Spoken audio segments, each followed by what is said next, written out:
So, Zoli. Hi. Hi. Thanks for inviting me. It's been a pleasure already. It's great to have you here. The whole idea of the of what we actually put into the title came up in a series of chat conversations that we've been having for some time on Facebook. Would you like to say a couple of words about that, how it actually started and how... I don't remember. It's lost completely. Yeah. I mean, the problem with chat is obviously the problem of social media. With emails, you can reach back and find the original email that you sent out and the original ideas. With a chat, it's impossible because it's just a flow of ideas, and we always have this problem that we think interesting ideas come up. We trash all the celebrities in the academia usually. So we're like the Beavis and Butthead of the academia there. Sorry. Bringing trolling to a whole new level, yes. Obviously. But the problem of the archive, I just wanted to comment on the Instagram thing that you do, which is marvelous. It's a kind of, I was reading Derrida the other day, because when we are pissed off, we are reading Derrida, obviously. So I was reading Derrida, and he was talking about photography. And he has this interesting take on photography. For him, it's not really the image which is really captivating or interesting, but the photograph as archive. And I think that this project, for example, is typically a very Derridian endeavor, as it were, because it's kind of deliberately an archive in a stylistic and generic form. So I really look forward to where you're gearing it, but it's interesting. So these chat conversations are basically starting in the morning when we see something on Facebook, because we also visit Facebook. And then somebody... Shame on us, we happen to be on Facebook, yeah. Yeah, like us. And then friend us, or what do you do on Facebook? Yeah, friend us. Follow, you can also follow. Yeah, you can follow. And we start out, and there's a train of thoughts, and we are always in trouble because we don't know how to reference it, how to use it, because yes, we are that scholars. We want to use that conversation. And it's really interesting because we can go back to this epistemic shift where people were conversing in letters, and then there's an archive which you can research. Yeah. And basically, like Charles Sanders Peirce, all we know about him and his theories is coming from his letters, basically. Precisely. And then you have a complete semiotic structure.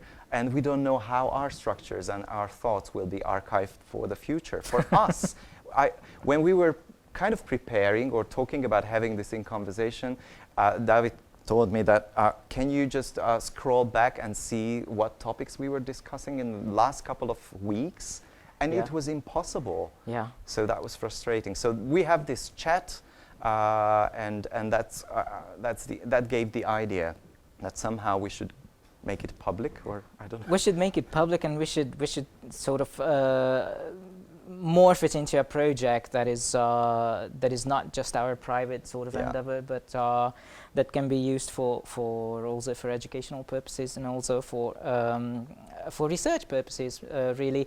Not because all messages, though. No, not all messages. Because there's a great deal of sort of critical commentary and critical investigation of various cultural phenomena related to digital culture, digital media, digital technology devices, but not just those, also to politics, a great deal of politics, especially around Brexit and the US presidential elections like a year ago. So that's what's been going on, and it's not like you shouldn't think of this as the two of us trying to outsmart very smart people who really are in some ways much more qualified to comment on those phenomena. It is a commentary, but in the sense that we are asking questions. So it's a process of us trying to understand those phenomena, and us trying to understand the commentary that exists around those phenomena, so the paratextual kind of realm surrounding those questions. And one of the most recent actually topics, or one of the most recent questions that we were discussing was precisely the concept of post-truth, what it was, especially in relation to the concept of fake news and what social media can be made responsible for in terms of well, a lot of things, in terms of the U.S. Presidential elections, also in terms of the Brexit vote and the ongoing public perception and engagement with the possible outcomes of the Brexit vote. But at first we didn't venture that far. It was really just trying to understand what post-truth meant, and I think both of us sort of came to the conclusion that this is not an all-new phenomenon. Yeah. Like, this is not something that was invented 2 years ago. It's not something that is the product of the 21st century. It's definitely something that was amplified and greatly emulated by social media in particular ways. But it's definitely not something that is completely unprecedented. And then we started exchanging a couple of ideas about that, and then we worked it into a short piece that that we actually published on your blog, and that was really the first official outcome of official. this. That was the pilot episode. The pilot episode, of the. Unfortunately, in Hungarian, but yeah, but. I think there will be an English translation of that definitely at some point. So great. Right. So, can we just sum up like the contents of that sure. a little bit, just to give them an idea of what was going on? So, I think we started out from Jameson, Frederick Jameson, and his concept of the history. And so, how do you see?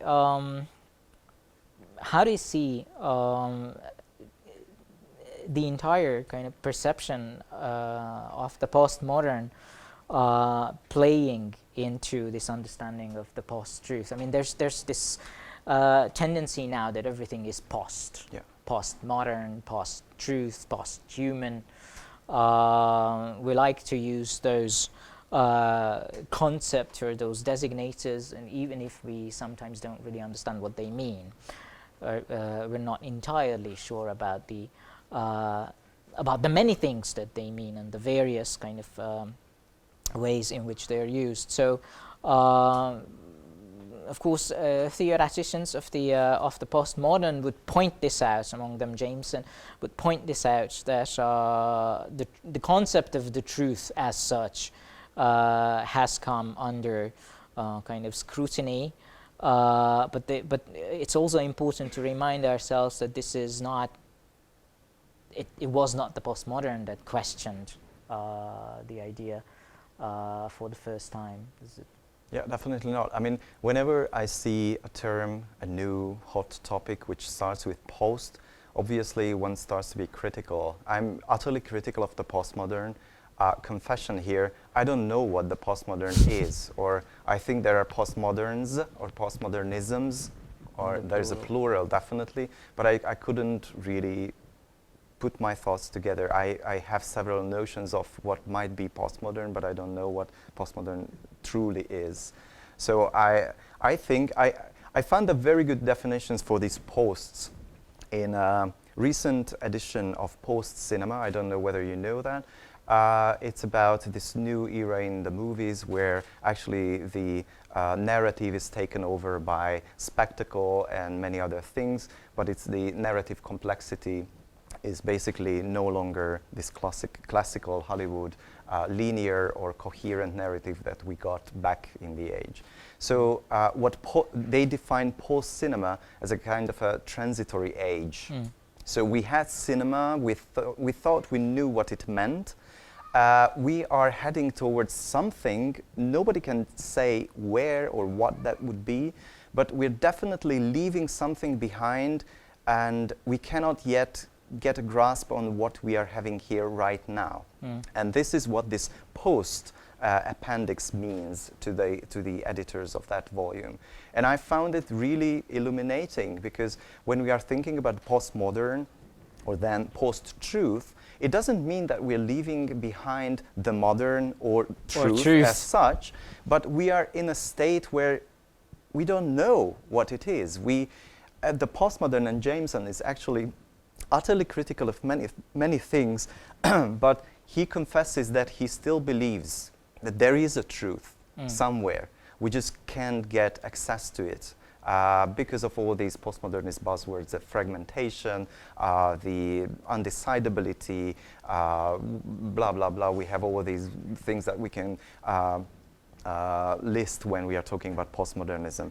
But he's really critical of those who deny the existence of truth and who deny the long tradition of the discourse on truth. I think he really cherishes it, and he admires that in earlier stages of the thought about truth, they could still have some grasp on it because they had this attachment to historicity, to history as such. And we know from Foucault that each episteme has its own framework, and in that framework, yes, we could find the truth, and we could relate to that. Now, what Jameson says is that we lost this attachment completely. We are no longer in line with our own history. Historicity is no longer the guarantor of truth. Yeah. And that's what happened. So it's not that we are in an age where truth doesn't exist, or it's just little truths that do the job.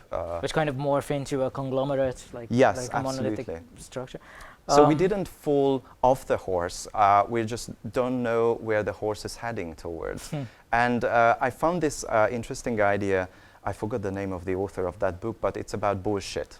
And it argues that truth is still there. I mean, the core of bullshitting is really that you have something to do, it has something to do with truth.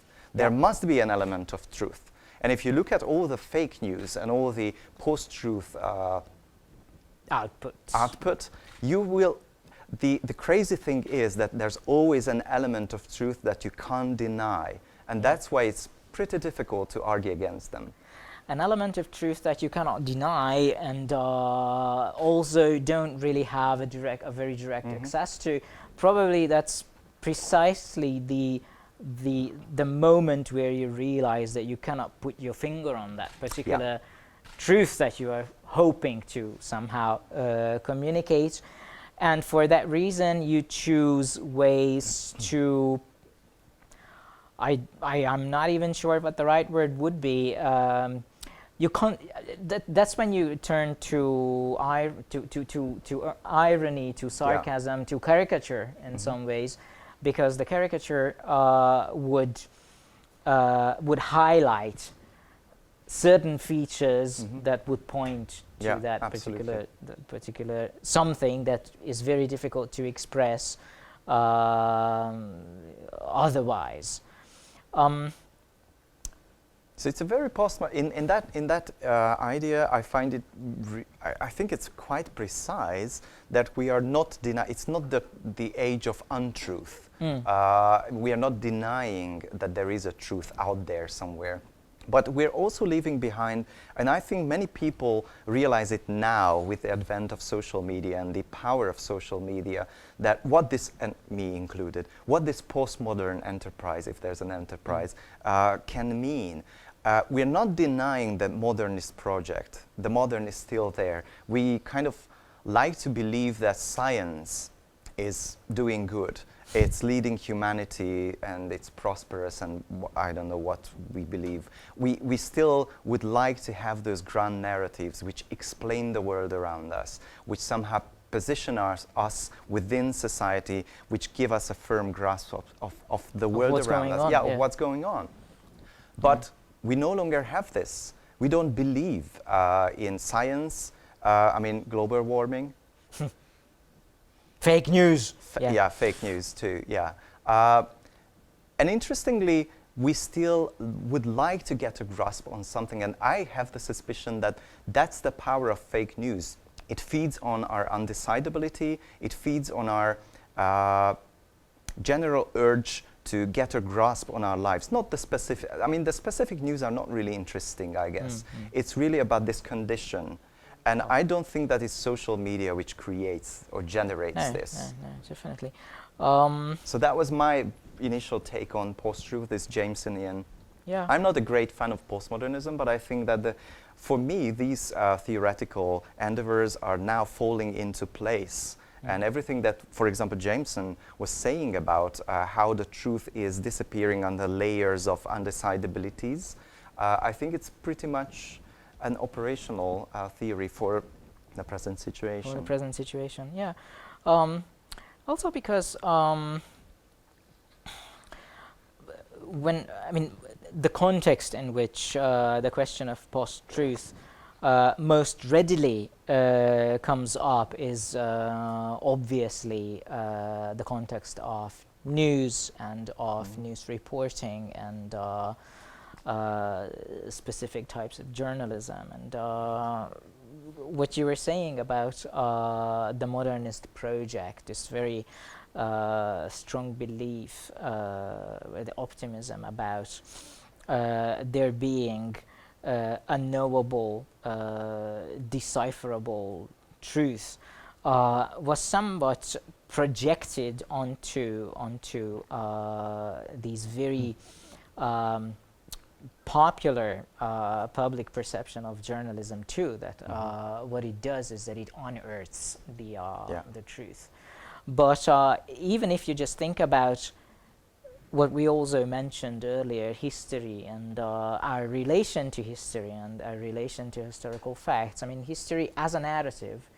Of course, this is one way of looking at the thing.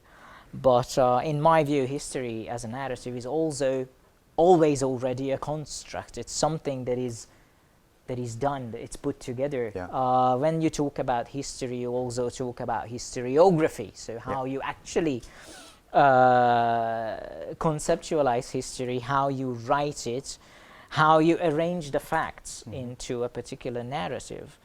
And in this respect, the truth always already comes in a plural form, because depending on the angle, depending on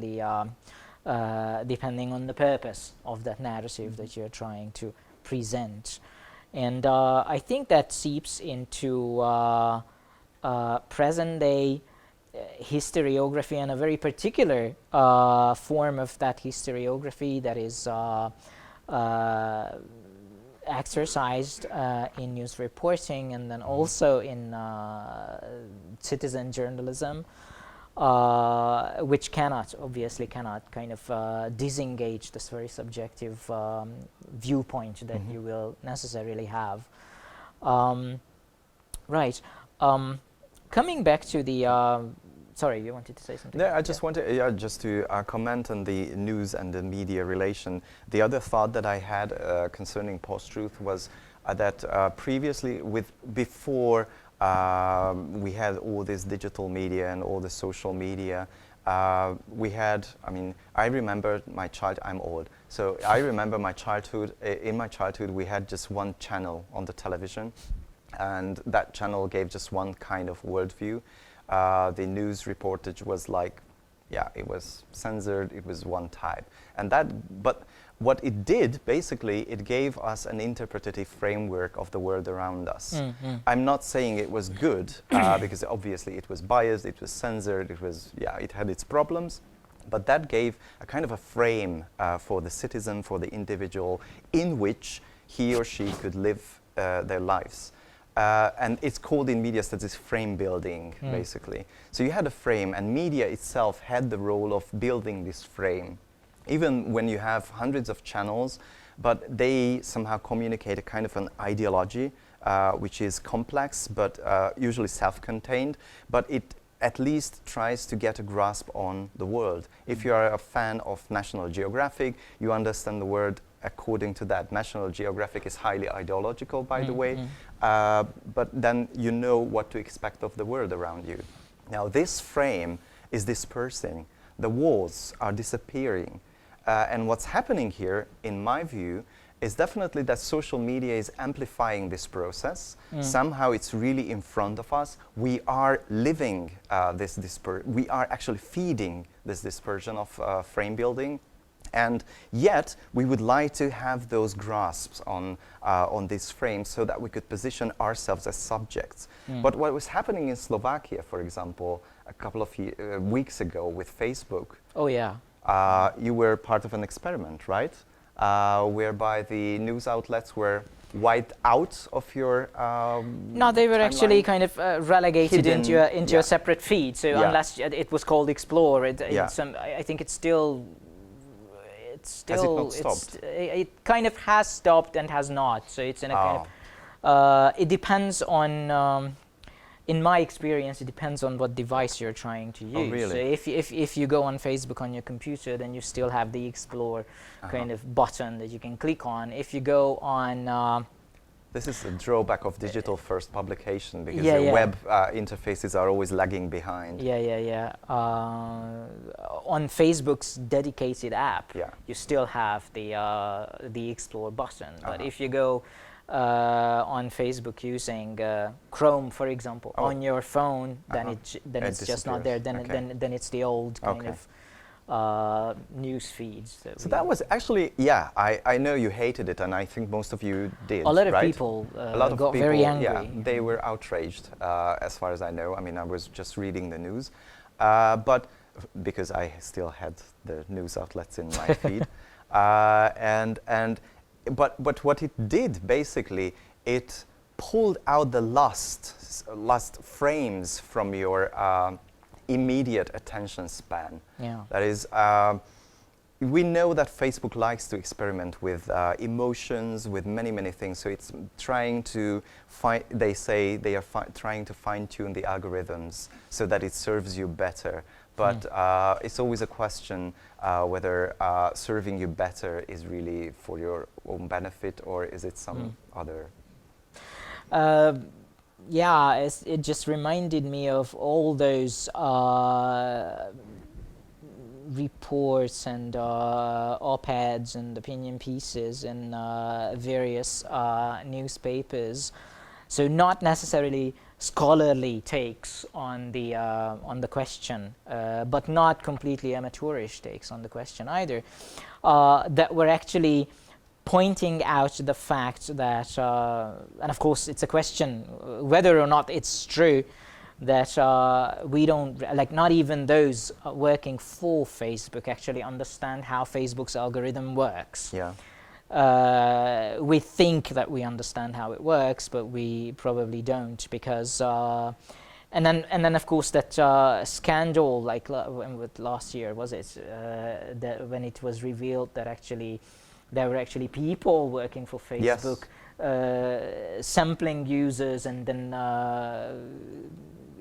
actually going through preferences. The top news section. The top news section is usually precisely. that's selected by people, human persons, living, working. It's their job to yeah, actually. it's their job. Yeah.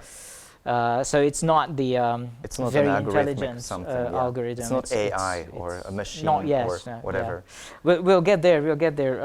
which is a fascinating topic. I'm just foreshadowing. Yeah, foreshadowing, variety of because topics. this was again something that we habitually kind of discuss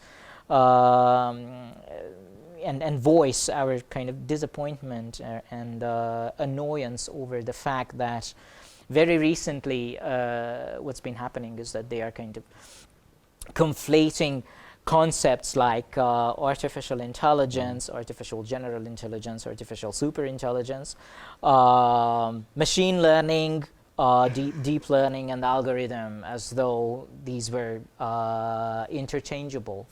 And obviously there's quality differences, quantitative and qualitative differences between artificial intelligence, machine learning, and algorithm. So those are not the same thing. But Once what again, I this wanted is to fake actually news, right? this is fake news, yeah. Right. But what I wanted to go back to actually was what you were saying about frame building and how that frame that is being constructed creates an epistemological kind of lens through which you will be looking at the world and through which you will be perceiving certain things. Again, that's not something that was invented in the 21st century, and it's definitely not something that was first done by social media, because if we remind ourselves of Jonathan Crary, and his very famous book, The Techniques of the Observer. This is what precisely, this is what he's doing there. He's looking at 18th, 19th century visual culture, practically, and the technologies that were developed to enhance and to extend the field of vision and concepts of vision. One of the core ideas in that book is precisely that the techniques of the observer will predetermine what the observer will have seen.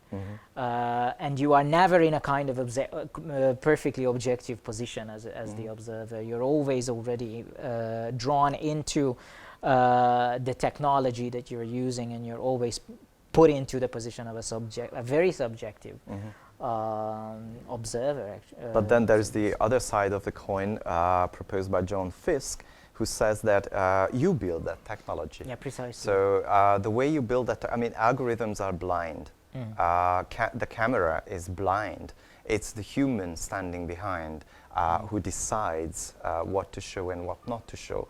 Algorithms are taught to behave like that. So yeah, we can, it's somehow like saying, oh, we don't know anything, it's the technology that's doing it, but it's, it's always the human interaction or the human preconception which lets technology do it. And it's very easy to say that it's technology. So yeah, I understand, yeah, I see, but it's important to see the other part of the argument as well. Yeah, I think that it's the same thing, or maybe not the same, but very similar with the question of big data, which again, in some ways, ties in with post-truth, or the concept of the truth, the concept of what is there, what it is that can be objectively known and that can be scientifically or using scientific methods that can be proven or verified. If you just think about big data analysis, if you think about algorithms designed to tear through big data, like you said, the algorithm needs to be taught what to look for. And then there's obviously that level of conditioning. And on the other hand, big data doesn't exist in a kind of, how to say this, like the data set needs to be defined as well. Yeah, absolutely. Even if it's big data, then you still need to define what data set you're which you're going to be working with, and depending on those definitions, the algorithm will find certain things, or it will not find certain things, and maybe those certain things that the algorithm doesn't find because they register as anomalies, or they register as not typical, atypical features. Those will be kind of skipped or ignored, and those would be the interesting things, actually. So this is a very strange realm to venture to, and obviously there's a lot of potential to it. Just sometimes we don't. Sometimes I'm not sure we actually know what we're doing, and we don't necessarily want to outsource everything that is done by more conventional forms of research into or interpretation to algorithms, not even to artificial intelligence, but to algorithms. I think one of the big data is now used as one of the presets for this anti-elitist arguments, because we think that once we have big data, huge data sets, once it's quantifiably on a higher level than, for example, a liberal arts reading of some obscure novels, then that must be true, or at least closer to truth than a couple of readings of James Joyce's Ulysses. If a human person reads Ulysses, he or she understands this part, that part, builds up an interpretation, but come on, big data analysis, it somehow, we have this belief that the algorithms, they skim through the text, they don't miss anything, whereas a human person is fallible. We have misconceptions perhaps, and we obviously produce a subjective view. But what we do not consider when we are talking about big data and big data analysis is precisely what you were talking about in terms of technology or the techniques of the observer, that you need to set up filters, categories for big data analysis to work. I was surprised, for example, in the morning I was talking about Instagram and Lev Manovich's effort into defining or map how Instagram works in visual aesthetics and categories. And I was surprised that they had the data set, and it was only after that they had the data set, they looked at it and they decided what they will search. So the data set itself did not include... was biased in a way. Yeah, absolutely. So it was surprising, and it was their decision how that data will mean anything. And it's really interesting because this is not the usual way to talk about big data. We somehow have a firm belief in quantitative analysis right now. We tend to believe in numbers because these numbers are somehow palpable or more palpable than your interpretation of James Joyce's Ulysses. But does it really mean that it's closer to truth, or does it reveal anything at all? I've read hundreds of articles which were big data analysis of Victorian literature, for example. Just believe that. I mean, they didn't reveal a thing. They were skimming through hundreds of novels, and I think one of the most hilarious analysis revealed that Victorian texts are basically about sexuality. Okay. Now, if you are reading Victorian texts, this is the last thing that comes to your mind, because they are, to my knowledge, not about sexuality or sex per se. Big data said otherwise. It turned out that it was actually two historians who programmed the algorithm, and they were interested in certain kinds of topics. And guess what? They were interested whether these texts contain any sexual references. And yeah, they did. Guess what? Even the leg of the piano was like a sexual reference. I mean, come on. Does it really enrich our understanding of Victorian literature? Okay, it's an extreme example, but still, talking about truth and post-truth, I think believing in big data, believing number crunching, believing in all these beautiful, wonderful futuristic things will not help us. And it's not just social media, but our belief in the systems which are not entirely to be trusted. This brings us to fake news as well. I mean, a news like that about Victorian literature, that Victorian literature is about sex, everybody clicks, right? But that's fake. That's fake news, basically. But and it's a good clickbait. Yeah, it's a clickbait. Works as a clickbait. Yeah. Wonderfully. Yeah. Does that actually mean, I mean, of course, it's always dangerous to bring in yet another concept, and I was going to refer to reality, and of course we don't have the time to sort of... To talk about reality. No, like to explore how truth and reality sort of relate to one another. Again, I am not convinced that the two are absolutely interchangeable, but sometimes they are used as though they were interchangeable or perfectly synonymous. But I think that the question of reality does have to be addressed also when you're talking about the post-truth era and social media's role to play in the post-truth era, because I think what we have to understand is that whether we like it or not, but it is something, social media are something that will define, not just define, construct our reality. So there is no clear boundary between the real reality and the virtual reality, or the reality of social that is created through social media. The two are kind of caught up in a mutually extensive relation to one another. So the way we understand our reality is always mediated, and the question is how aware we are of that mediation, and what sort of agency we attribute to ourselves and to those means of mediation in this regard, and what sort of responsibility derives from that agency. I think it's a pivotal question. A couple of years ago, Beth Coleman from, I think, MIT, she published a book, Hello Avatar, that's the title, and she was examining the communities and the working of Second Life. Have you ever heard about the platform Second Life? Yeah, it's a virtual platform. You can sign up and you can create your own avatar. And basically, it's a remodeled reality. So there is a connection to your blatant reality, everyday reality.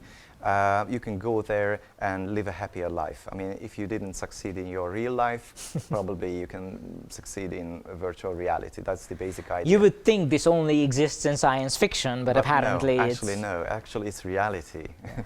Okay, and it was an interesting. I think it still works. I mean, Second Life is still online, but with relatively less users than at the time of its height and prime.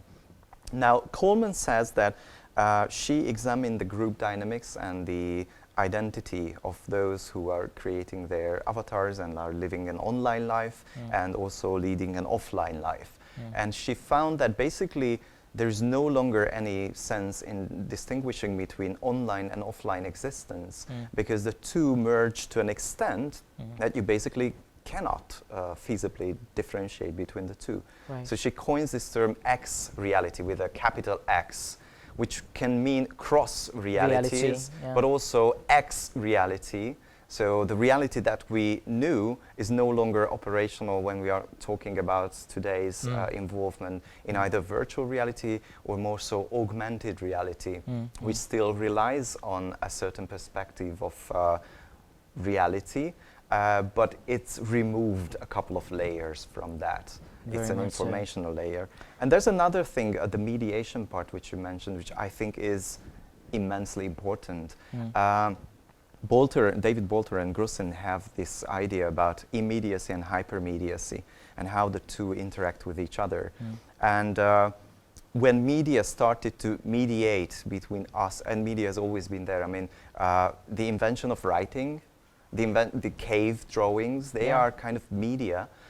So they were always standing in between us and reality. They were mediating. They were trying to force us to make sense of what's out there.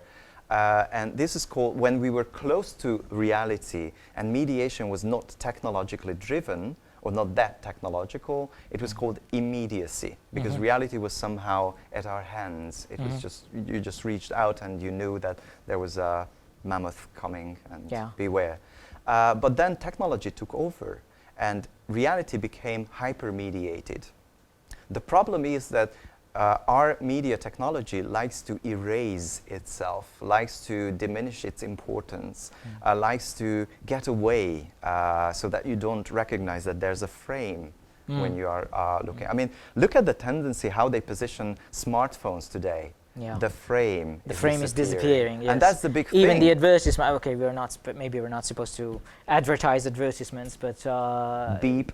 No, I was thinking those images that are being shown on the screen of a smartphone, and then the image kind of extends the frame in such a way that you can see people playing football, and then the ball is kicked into the frame, and then the frame kind of breaks off, and then to create this seamless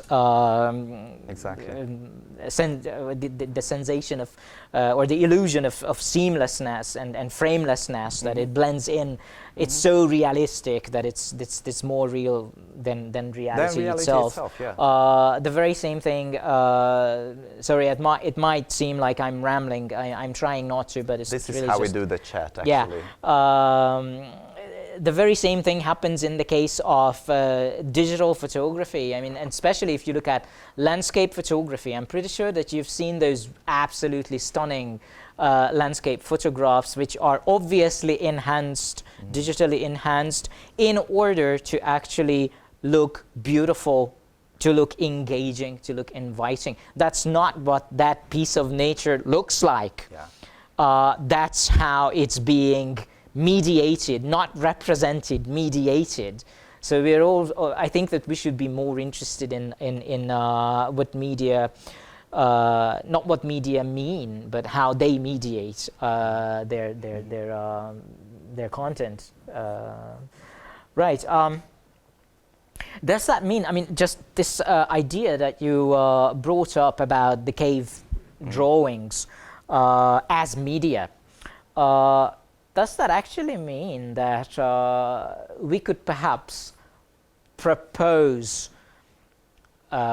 just to tie this whole discussion in with the broader framework of the Anthropocene, does that actually mean that, you know, this, there could be an additional idea to the question of when the Anthropocene actually began, and we could sort of suggest that yeah, it's great to say that it's with the Industrial Revolution when the amount of you know, the fossil fuels, the industrial use of fossil fuels and the deposition of carbon dioxide in the atmosphere, or another idea to actually mark the first nuclear testing as the beginning of the Anthropocene, when we started kind of stockpiling and also emitting nuclear waste and pollution into the atmosphere. Can we kind of add media to this question, not necessarily in the sense that media is technology,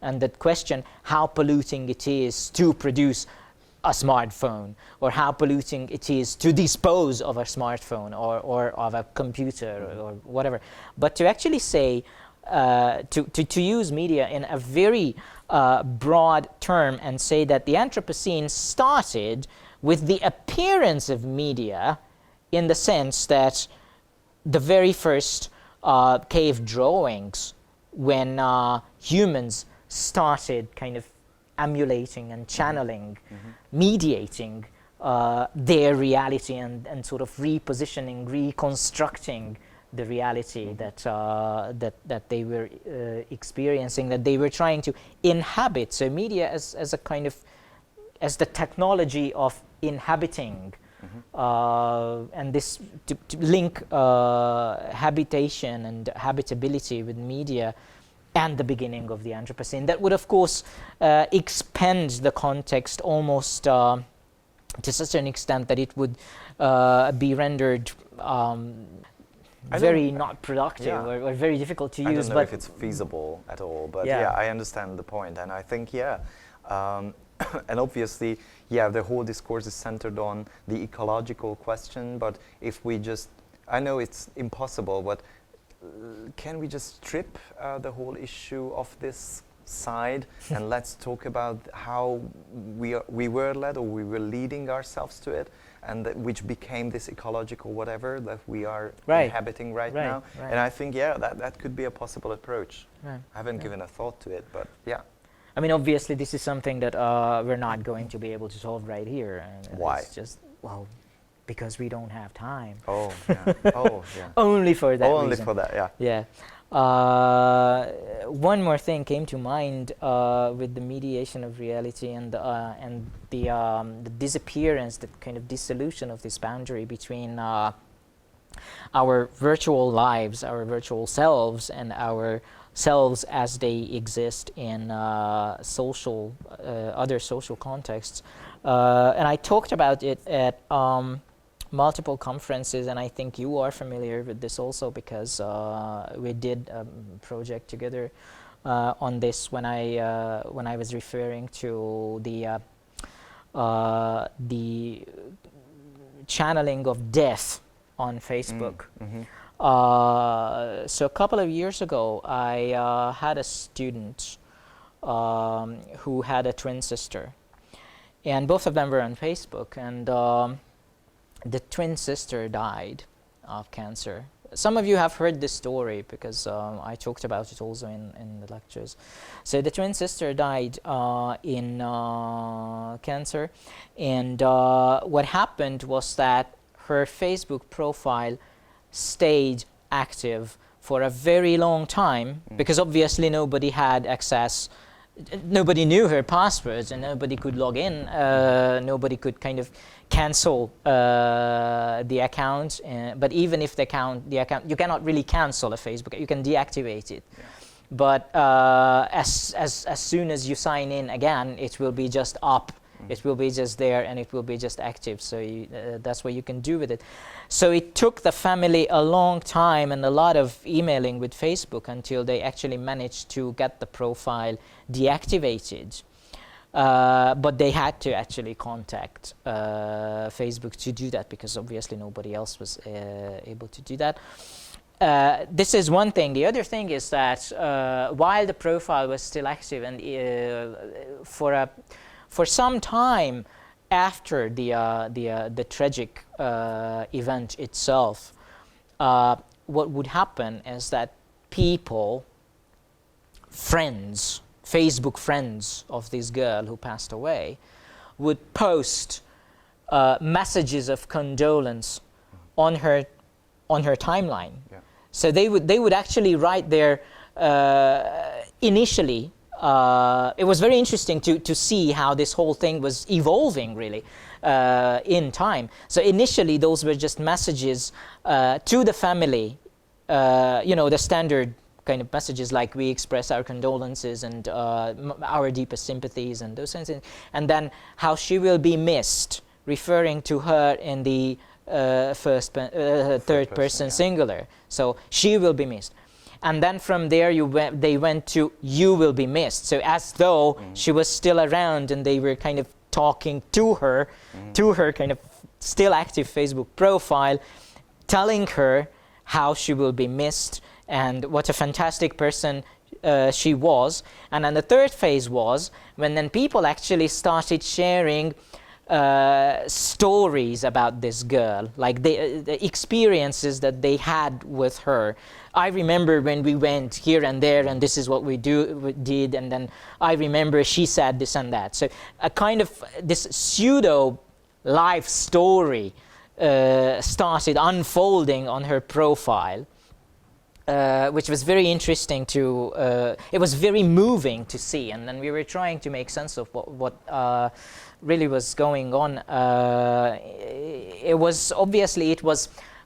This was for some people, this was a way of mourning.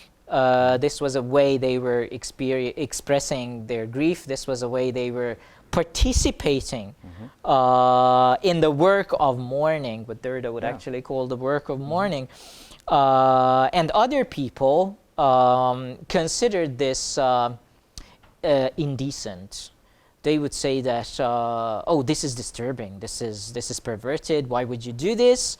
And then when I was looking into this question and I was openly discussing it with the twin sister, and I was asking her what her feelings were about this, and she told me that it was actually very strange for them, because on the one hand it felt very good to see that so many people remember her sister, so many people loved her, so many people cared for her.